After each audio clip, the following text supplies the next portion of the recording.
So, good morning guys. This is lesson 12, which entitled When Technology and Humanity Cross. We are the group 5. So, the agenda for today's the key topic discussed in this presentation is the right benefit from advances in science and technology and threats to human rights from science and technology. According to Leah Levin from her book, The Human Rights Question and Answer, human beings are born equal in dignity and rights. These are moral claims that are inalienable and inherent in all human individuals by virtue of their humanity alone. These claims are articulated and formulated in what we call today human rights and have been translated into legal rights established according to law, creating processes of societies both on the national and international level. Sabi naman po dito is, all human beings are born free and equal in dignity and rights. They are endowed with reason and conscience and should act towards one another in a spirit of brotherhood. Yun po ang sinasabi po sa pangalawang The Universal Declaration of Human Rights, or UDHR, is the basis, specifically Article 27, that recognizes the right to share in scientific advancement and its benefit.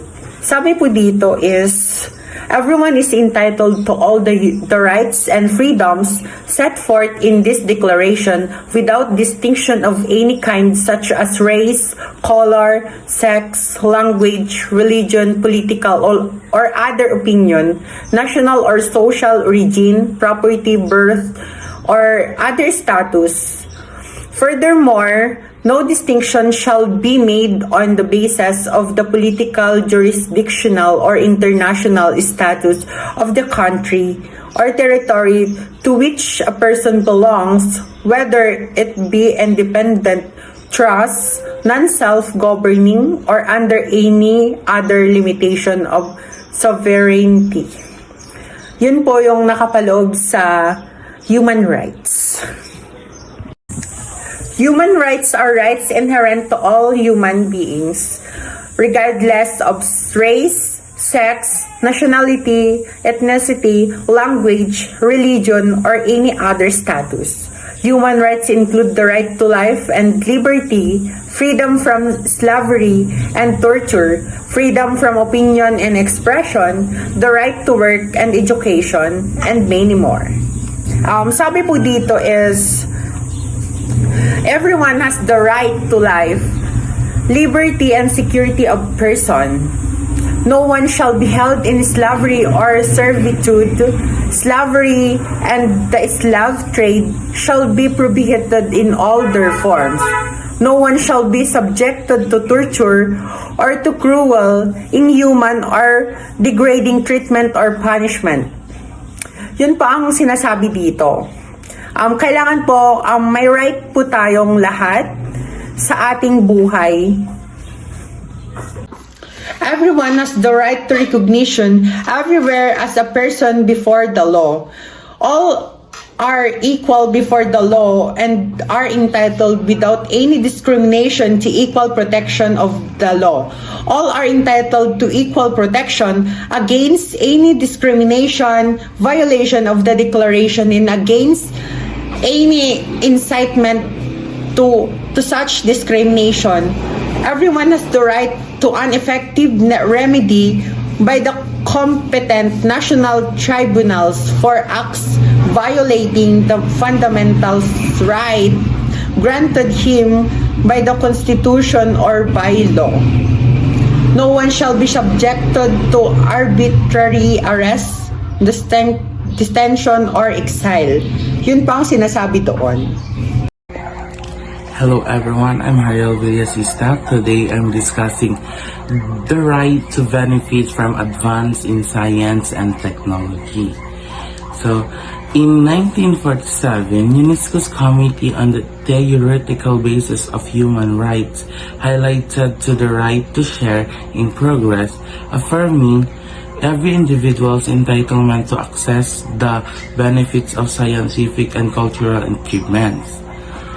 Emphasizing the pivotal role of science in society, committee member G.M. Burgers stressed the necessity for international cooperation and future-oriented planning to address global challenges. He advocates for allocating resources to scientific research to address human needs, foster development, and pursue truth.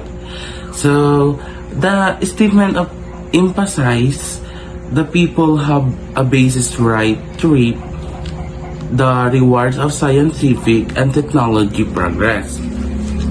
It is stressed the significance of worldwide collaboration in leveraging this advance for the improvement of humanity.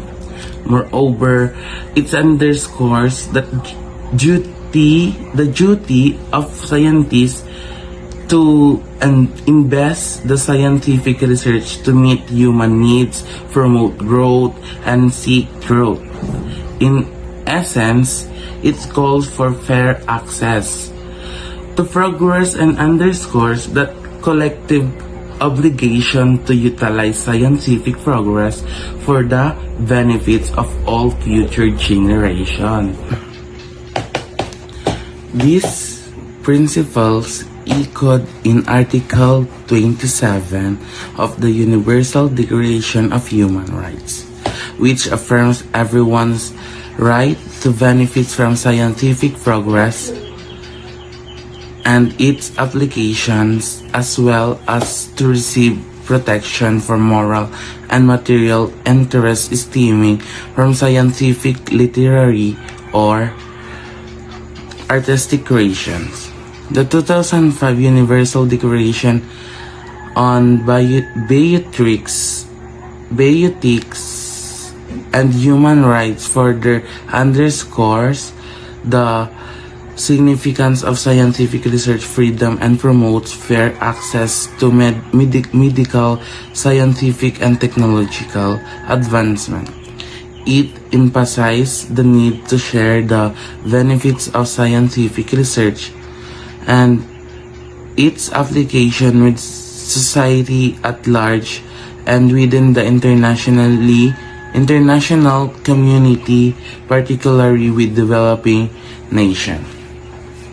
So, Article 27 of the Universal Declaration of Human Rights and Article 15 highlight everyone the right to benefit from scientific progress and its application, as well as to receive protection for moral and material interests from scientific, literary, or artistic creation.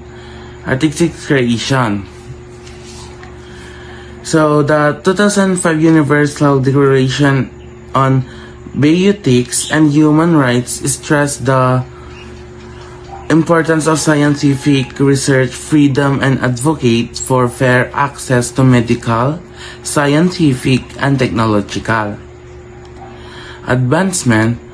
It emphasized the need to share the benefits of scientific research and its application with society and the international community, especially with developing nations. I'm Gladivic Arbasada, and I will discussing the threats to human rights from science and technology. The dangers of the misuse of science were also a concern of the UN in 1940s through the 1990s. The International Conference on Human Rights of 1968 adopted the Proclamation Tehran, predicting that while recent scientific discoveries and technological advances have opened vast prospects for economic, social, and cultural progress, such developments may nevertheless endanger the rights and freedoms of individuals. many traits to human rights from advances in science, which were scientified in the past as potential, have become real today, such as a passion of privacy from electronic recording, deprivation of health, and livelihood as a result of climate change, or control over individual autonomy through advances in generation and. In what way does science and technology becomes a trade to a human? At the same time, science and technology lie at the heart of some of the greatest dangers to the survival of humanity and sustainability of the earth. Climate change, pandemics, and nuclear war. That's it. My name is Marvin Kakarin, and I will be discussing the 4 issues of concern with regard to human rights arising out of science and technological advancement. So, number 1, respect for privacy in light of advances in recording and other techniques. So, ang halimbawa po dito ay yung availability po ng paggamit ng genetic testing at iba pang nangungunang technology sa genetics. So kabilang ang gene editing ay maaaring magdulot ng discrimination at paglabag sa privacy, lalo na mula sa perspective ng kapansanan. Ang mga tao ay may kapansanan na maaaring harapin ang discrimination batay sa kanilang information sa genetics at ang maaaring malabag ang kanilang privacy kung ito ay magamit ng hindi. Number 2, protection of physical and intellectual integrity in light of advances in biology, medicine, and biochemistry. So, ang example naman po dito, yung kunwari yung isang school ay naglunsad ng online na program para sa education ng karapatang pantao ng mga students. So, ang mga personal na information ng mga students tulad ng kanilang mga pangalan at mga larawan ay hindi nangangailangan ng sapat na proteksyon. Dahil dito, ang mga impormasyong ito ay nai-assess at nagamit ng hindi pahintulutan ng mga individual na may layuning lumabag sa kanilang privacy. Next, number 3, limits on the use of electronics to protect the rights of individuals. So dito naman, kunwari yung isang pasyente na nasa hospital ay pinayagan ng mga doktor na sumailalim sa isang experiment na pamamaraan ng paggamot na hindi pa lubos na na-evaluate ang mga effects nito sa kalusugan ng pasyente. So ito ay maaring maging isang paglabag sa karapatang pantao ng pasyente na magkaroon ng sapat na information at pagsang-ayon bago sumailalim sa anumang experimental na paggamot. So, last, number 4, the balance that should be established between scientific and technological progress and the intellectual, spiritual, cultural, and moral advancement of humanity. Dito naman po, ang halimbawa po dito, kunwari yung isang bansa ay naglalagay ng mga malaking halaga sa pag-unlad ng technology at economy, ngunit hindi nagbibigay ng sapat na suporta sa education, kultura at moral na pagpapalakas ng mga mamamayan nito. So ito ay isang pagkakawala ng balance at maaring magdulot ng pagkawala ng mga tradition, kahalagahan at moral na foundation ng lipunan. Again, the 4 issues of concern with regard to human rights arising out of science and technological advancement. Number 1, respect of privacy in light of advances in recording and other techniques. Number 2, protection of physical and intellectual integrity in light of advances in biology, medicine, and biochemistry. So number 3, limits on the use of electronics to protect the rights of individuals. And last, generally the balance that should be established between scientific and technological progress and the intellectual, spiritual, cultural, and moral advancement of humanity.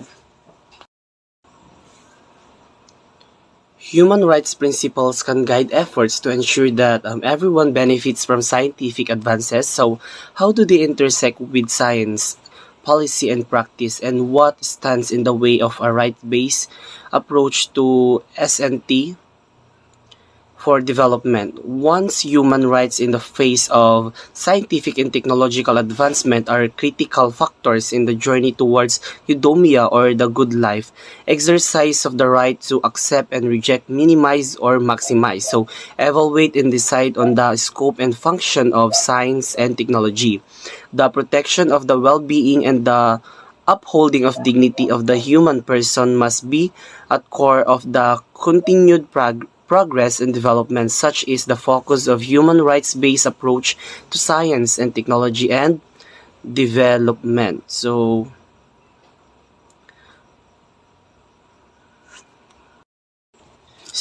human rights principles are fundamental in guiding the direction of scientific advances and their application.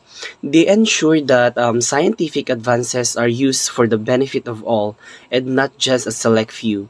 This is particularly important in the context of science and technology, where advances can have significant impacts on society and individuals. This exercise of the right to accept and reject, minimize or maximize, evaluate, and decide on the scope and function of science and technology is a critical aspect of human rights. So, it allows individuals to make informed decisions about the use of science and technology in their lives. So, and to influence the direction of scientific and technological development. The protection of the well-being and the upholding of dignity of the human person is another key aspect of a human right-based approach to science and technology. This means that the development of science and technology should always consider the impact on human well-being and dignity, and should aim to enhance this rather than harm them. However, there are several obstacles to a right-based approach to science and technology for development. This includes lack of awareness of human rights, lack of access to information about science and technology, lack of capacity to make informed decisions, and lack of enforcement of rights. So, overcoming these obstacles is crucial for the successful implementation of a right-based approach to science and technology.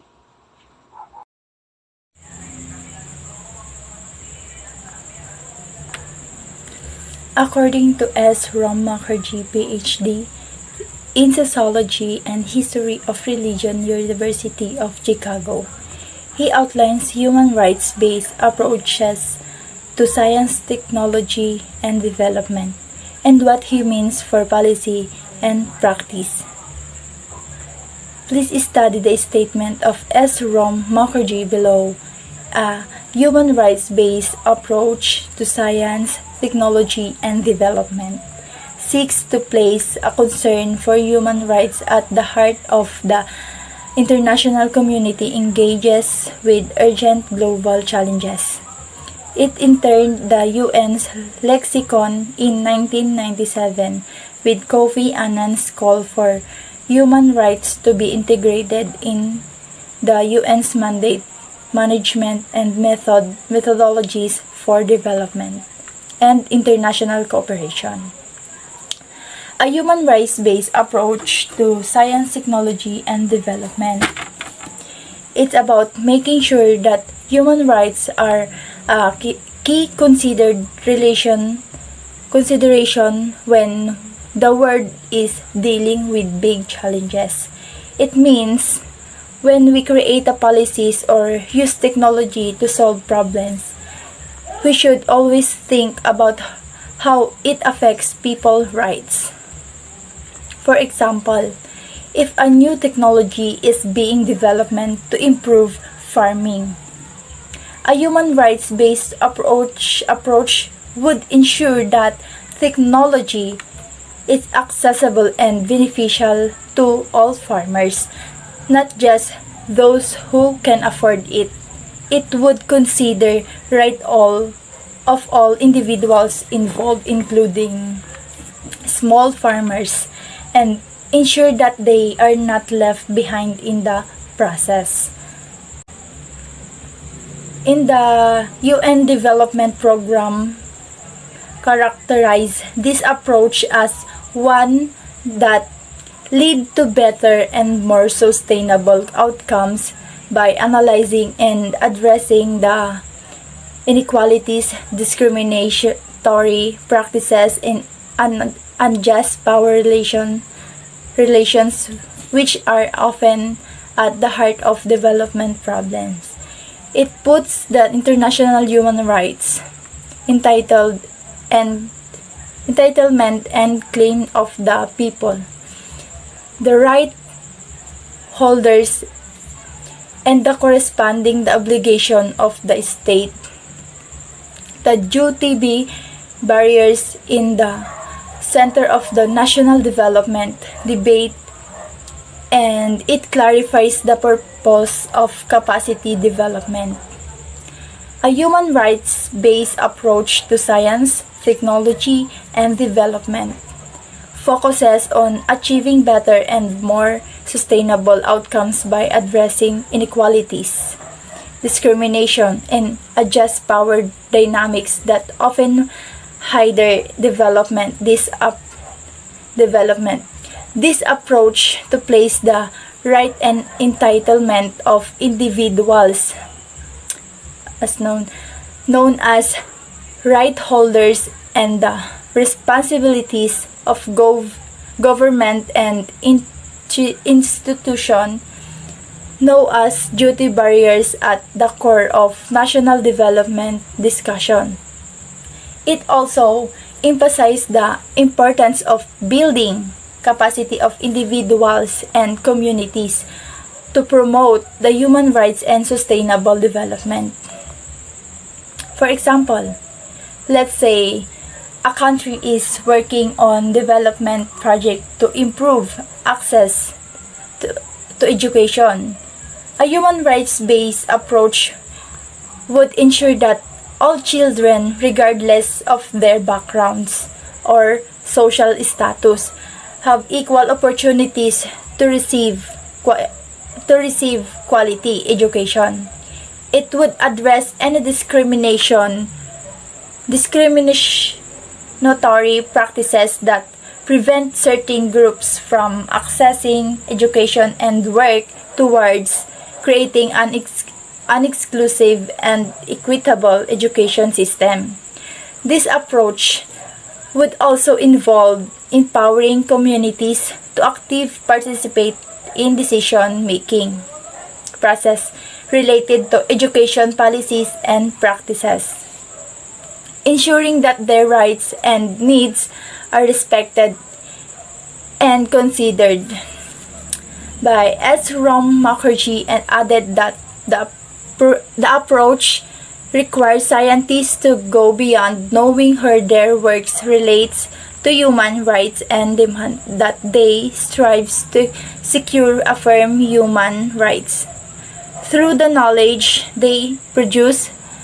For instance, a right-based approach to virus studies in potentially creating an ethical framework that guides research as it involves would not only push the frontiers of medicine and seek medical benefits, but actively guard against the potential to create new biological weapon. In simple terms, as Rom Mukherjee emphasizes that the scientists should not only understand how their works impact human rights, but also actively works to protect and uphold human rights through their research. For example, when studying viruses, a right-based approach ensures that research not only advances medicine and healthcare, but also considers ethical guidelines to prevent their misuse and scientific knowledge, such as the development of biological weapons. This approach aims to use the scientific advancement, responsibility, and ethically to benefit society without causing harm.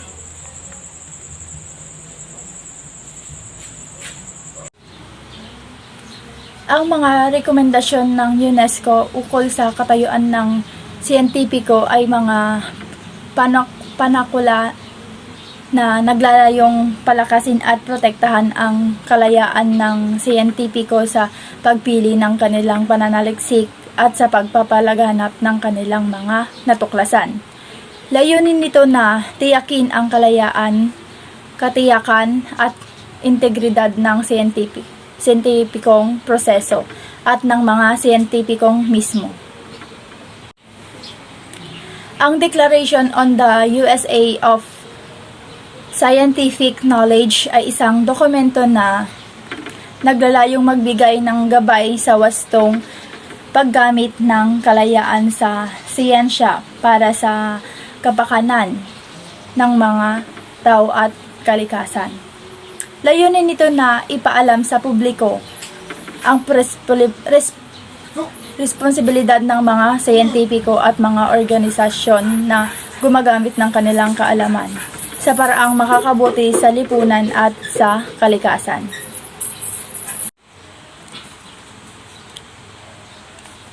Ang human rights-based approach ay kinikilala na ang siyensya ay isang lipunang pang-organisa na puno ng halaga at hugis na nabubuo ng mga struktura at proseso ng organisasyon. Ito ay nangangahulugan na ang pamahalaang estado at iba pang mga stakeholder ay maaaring lumikha at ipatupad ng mga patakaran upang tiyakin ang kaligtasan, kalusugan, kabuhayan at upang isama ang mga pangangailangan at prioridad ng mga tao sa pag-unlad at pagpanatiling ng kalikasan. This statement highlights that the earlier Declaration of the Rights of Man contained principles of freedom and equality. Additionally, it explicitly recognized the rights to science. International human rights law acknowledge the importance of scientific practice and conduct as well as the protection of the right of scientists. Ang Universal Declaration of Human Rights ay isang dokumento na ipinapahayag ang mga pangunahing karapatan at kalayaan ng lahat ng tao. Ito ay inilabas ng United Nations noong 1948 at naglalaman ng 30 artikulo na nagtatakda ng mga karapatan tulad ng karapatan sa buhay, kalayaan mula sa diskriminasyon, kalayaan sa pamamahayag at iba pa.